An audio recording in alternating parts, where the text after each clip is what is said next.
नमस्कार। आज हम भारतीय न्याय संहिता के एक बहुत ही जरूरी कानून पर बात करने वाले हैं। एक ऐसा कानून जो सीधे सीधे शादी के झूठे वादे और उसके अंजाम से जुड़ा हुआ है। तो चलिए इसे थोड़ा और गहराई से समझते हैं। तो आज की जो ये पूरी बातचीत है ना, वो बस एक चीज के आसपास घूमेगी, और वो है एक झूठा वादा। सोचने में तो छोटी सी बात लगती है, पर एक ऐसा वादा किसी की पूरी जिंदगी बदल सकता है। तो सबसे पहला और सबसे सीधा सवाल जो मन में आता है वो ये है, क्या शादी का झूठा वादा करके किसी के साथ फिजिकल रिलेशन बनाना, क्या ये क्राइम है? क्या कानून इसको एक जुर्म मानता है? और ये सवाल देखिए सीधे सीधे भरोसे और धोखे का है। इस सवाल का जवाब ना एक कहानी से बेहतर और कोई नहीं दे सकता। ये कहानी है राहुल और पूजा की, और इनकी कहानी से हम इस कानून की जो बारीकियां हैं उनको समझ पाएंगे। तो हुआ कुछ यूं कि राहुल और पूजा दोस्त बने। थोड़े टाइम के बाद राहुल ने पूजा से वादा किया कि वो उससे शादी करेगा। अब इस वादे पर भरोसा करके पूजा उसके साथ एक रिश्ते में आ गई। लेकिन कुछ महीने ही बीते थे जब पूजा ने शादी की बात छेड़ी तो राहुल वो साफ मुकर गया। वादा टूट चुका था। पूजा को यह समझते देर नहीं लगी कि उसके साथ क्या हुआ है। एक धोखा, उसका विश्वास तोड़ा गया था। और तभी उसने हिम्मत जुटाई और पुलिस में कंप्लेंट फाइल करने का फैसला किया। पुलिस की जांच के बाद केस पहुंचा कोर्ट।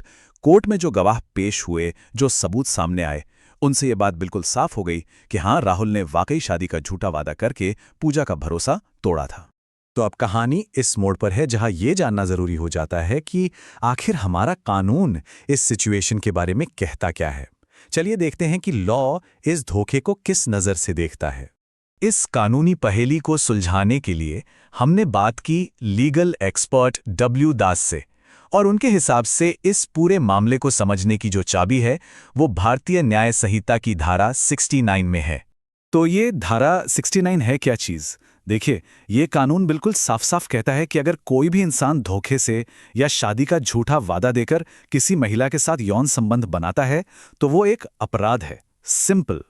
मतलब अगर इसको आसान शब्दों में समझें तो झूठे वादे के जरिए किसी का विश्वास तोड़कर संबंध बनाना अपराध है। यानी इस कानून का जो कोर है, जो सेंटर है, वो है विश्वास, यानी ट्रस्ट। किसी के भरोसे को तोड़ना, यही यहां पर असली जुर्म है। ओके, तो कानून तो समझ आ गया।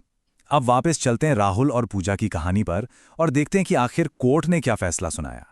तो कोर्ट ने सारे सबूतों और बीएनएस की धारा 69 को आधार बनाकर राहुल को दोषी पाया, उसे दोषी ठहराया गया। और ये फैसला साफ साफ दिखाता है कि कानून ऐसे मामलों को कितना सीरियसली लेता है।